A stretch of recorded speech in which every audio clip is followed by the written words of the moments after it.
नमस्कार दोस्तों, राधे राधे। स्वागत है आपका मेरे इस चैनल माँ धर्म गंगा में। आज हम माघ मास की पूर्णिमा की कथा सुनेंगे। माघ पूर्णिमा के दिन गंगा स्नान, दान, पुण्य आदि का विशेष महत्व है।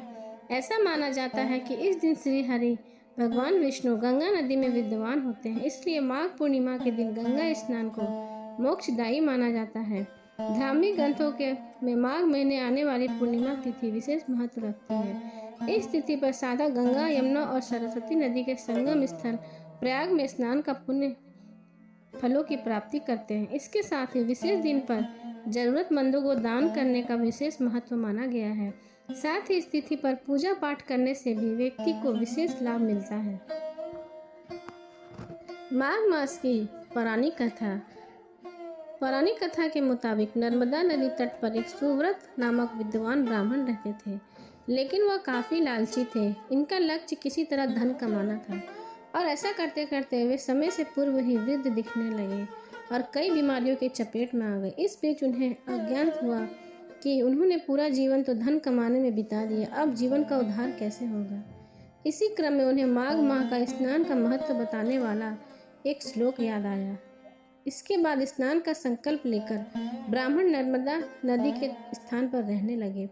करीब 9 दिन तक स्नान करने के बाद उनकी तबीयत ज्यादा खराब हो गई और मृत्यु के समय आ गया। वे सोच रहे थे कि जीवन में कोई सत्य कार्य न करने के कारण उन्हें नरक का दुख भोगना पड़ेगा, लेकिन वास्तव में 9 दिन मात्र माघ मास में स्नान करने से के कारण उन्हें मोक्ष की प्राप्ति हुई।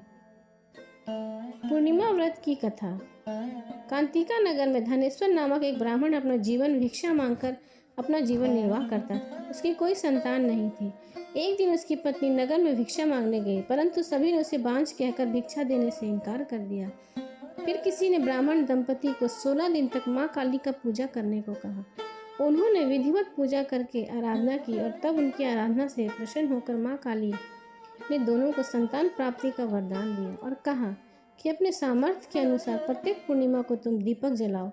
इस तरह हर पूर्णिमा के दिन एक दीपक बढ़ते जाना चाहिए, जब तक कम से कम 32 दीपक न हो जाए। इसके बाद ब्राह्मण ने अपनी पत्नी को पूजा के लिए पेड़ से आम का कच्चा फल तोड़कर दिया और उसकी पत्नी ने पूजा की और फल स्वरूप वह गर्भवती हुई। एक पुत्र ने जन्म लिया जिसका नाम देवदास रखा। देवदास जब बड़ा हुआ तो उसे अपने मामा के साथ पढ़ने के लिए काशी भेजा।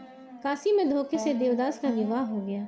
देवदास ने कहा कि वह अल्पायु है, परंतु फिर भी जबरन उसका विवाह कर दिया गया। कुछ समय बाद काल उसके प्राण लेने आया, लेकिन ब्राह्मण दंपति ने पूर्णिमा का व्रत रखा था, इसलिए काल भी उसका कुछ नहीं बिगाड़ पाया।